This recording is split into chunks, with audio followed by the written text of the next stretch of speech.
Graças a Deus, vamos começar. Hoje nós iremos ler na Bíblia de Estudo Desafios de todo Homem, da editora Mundo Cristão. E nós iremos ler hoje de Isaías, capítulo 7 ao capítulo 9. Mensagem para Acás, Isaías, capítulo 7. Quando Acás, filho de Jotão e neto de Uzias, era rei de Judá, Rezim, rei da Síria, e Peca, filho de Remalias, rei de Israel, saíram para atacar Jerusalém. Contudo, não conseguiram executar o seu plano. Havia chegado à corte de Judá a seguinte notícia: a Síria se aliou com Israel contra nós. O coração do rei e de seu povo estremeceu de medo, como árvores que agitam numa tempestade. Então o Senhor disse a Isaías: pegue seu filho, Jazube, e vá encontrar-se com o rei Acás. Ele estará no final do aqueduto que abastece o tanque superior, perto do caminho para o campo onde se lava roupas. Diga a Acás que pare de se preocupar e que não precisa ter medo da ira ardente daquelas duas brasas apagadas, Rezim, rei da Síria, e Peca, filho de Remalias. É verdade que os reis da Síria e de Israel tramam contra eles e dizem: atacaremos Judá e a conquistaremos. Então colocaremos o filho de Tabeal para reinar sobre Judá. Mas assim diz o Senhor, o soberano: essa invasão não acontecerá, jamais ocorrerá, pois a Síria não é mais forte que sua capital Damasco, e Damasco não é mais forte que o seu rei Rezim. Quando Israel, em 65 anos, Quanto a Israel, em 65 anos será esmagada e completamente destruída. Israel não é mais forte do que sua capital Samaria, e Samaria não é mais forte do que o seu rei Peca, filho de Remalis. Se vocês não crerem com firmeza, não permanecerão firmes. O sinal de Emanuel. Depois o Senhor enviou essa mensagem ao rei Acás: peça ao Senhor, seu Deus, um sinal de confirmação. Pode ser algo difícil, algo como os céus ou profundo como o lugar dos mortos. O rei Acás, porém, respondeu: não porei o Senhor à prova deste modo. Então o profeta disse: ouça bem, descendentes de Davi. Não basta esgotarem a paciência das pessoas? Agora também querem esgotar a paciência de meu Deus? Por isso, o Senhor mesmo lhe dará um sinal. Vejam, a virgem ficará grávida. Ela dará à luz um filho e o chamará de Emanuel. Quando essa criança tiver idade suficiente para escolher o bem e rejeitar o mal, comerá coalhada e mel, pois antes de a criança chegar a esta idade, as terras dos dois reis que vocês tanto temem ficarão desertas. Então o Senhor trará sobre vocês uma nação e sua família. Trará sobre vocês uma nação e sua família, coisas como nunca houve desde que Israel se separou de Judá. Trará contra vocês o rei da Síria. Naquele dia o Senhor assobiará para chamar o exército do sul do Egito e o exército da Síria, e eles o cercarão como enxames de moscas e abelhas. Virão em grandes multidões e ocuparão as regiões férteis e também os vales desolados, as cavernas e os lugares tomados de espinhos. Naquele dia, o Senhor alugará uma navalha que virá de além do rio Eufrates, o rei da Síria, e a usará para raspar tudo, sua terra, suas plantações e seu povo. Naquele dia, os camponeses terão sorte se lhes sobrarem uma vaca e 2 ovelhas. Ainda assim, haverá leite suficiente para todos, pois restarão poucas pessoas na terra. Comerão coalhadas e mel até ficarem satisfeitos. Naquele dia, os vinhedos prósperos que hoje valem 1000 peças de prata, se tornarão terrenos cheios de espinhos e matos. Toda a terra ficará coberta de espinhos e mato, e será uma região de caça cheia de animais selvagens.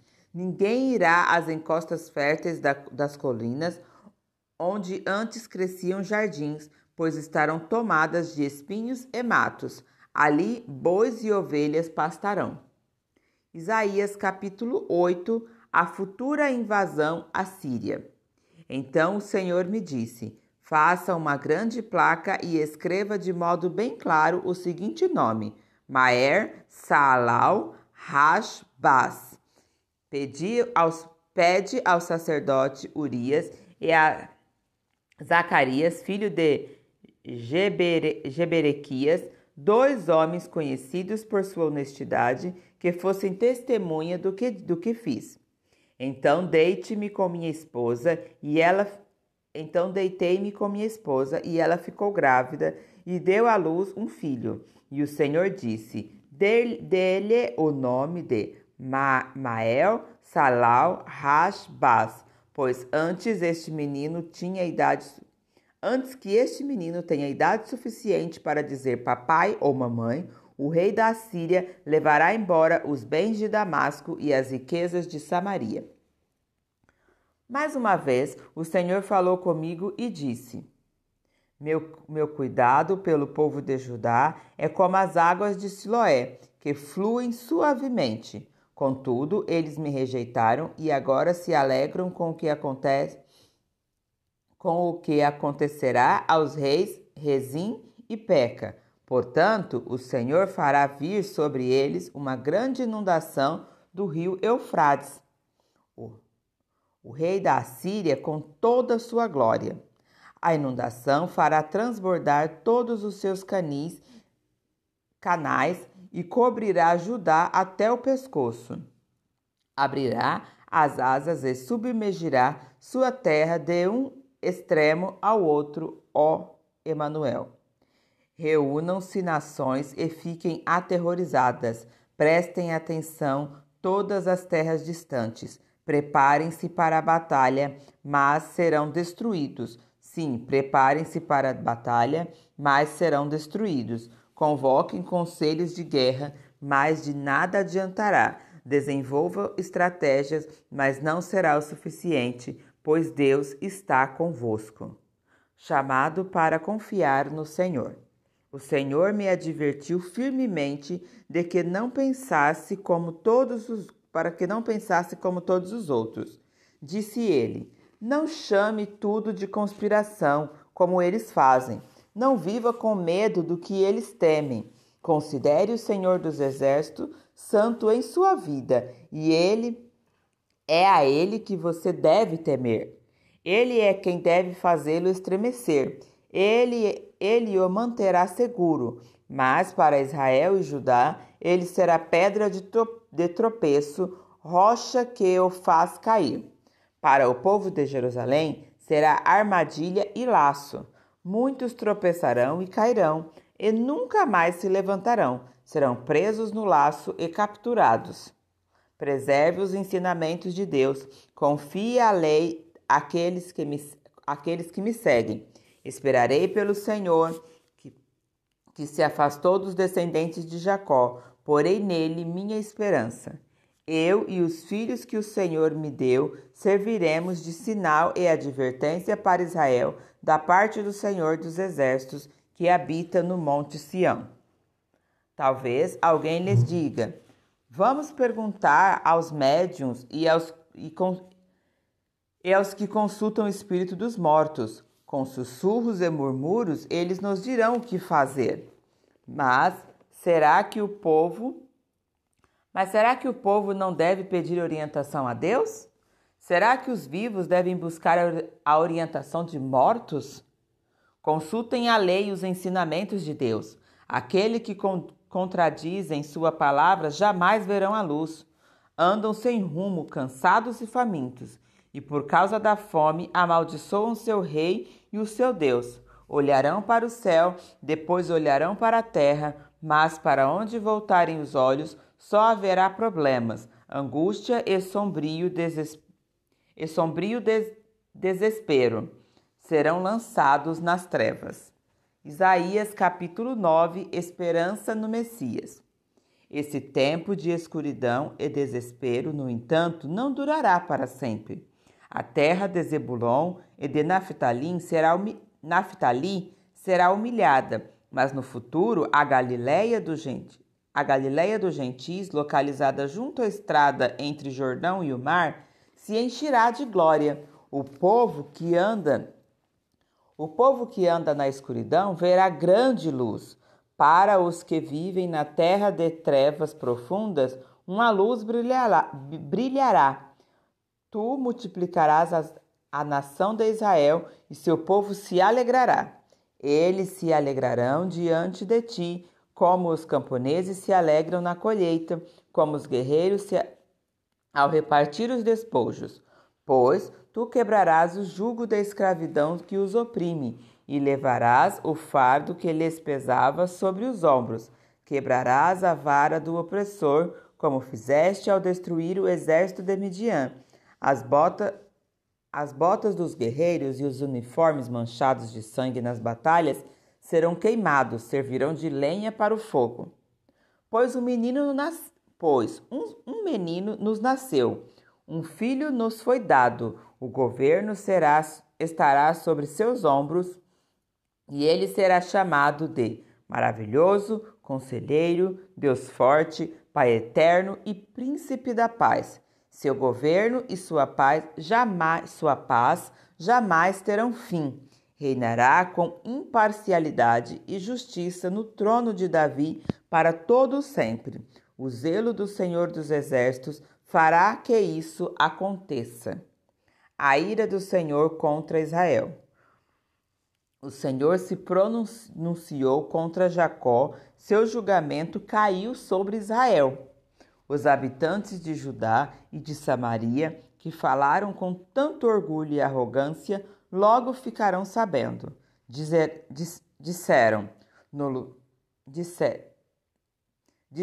no lugar dos tijolos quebrados de nossas ruínas, colocaremos pedras trabalhadas, e no lugar das figueiras bravas derrubadas, plantaremos cedros.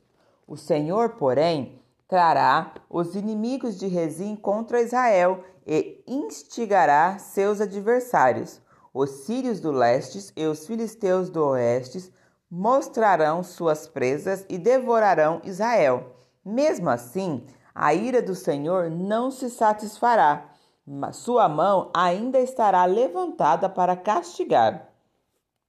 Pois, mesmo depois do castigo, o povo não se arrependerá, não buscará o Senhor dos Exércitos. Portanto, em um só dia, o Senhor destruirá a cabeça e a cauda, o ramo da palmeira e o junco. Os líderes de Israel são a cabeça, os profetas mentirosos são a cauda, pois seus líderes enganaram o povo e o conduziram pelo caminho da destruição. Por isso, o Senhor não se agrada dos jovens, nem mostra compaixão pelas viúvas e pelos órfãos. Pois todos são hipócritas perversos, todos falam tolices.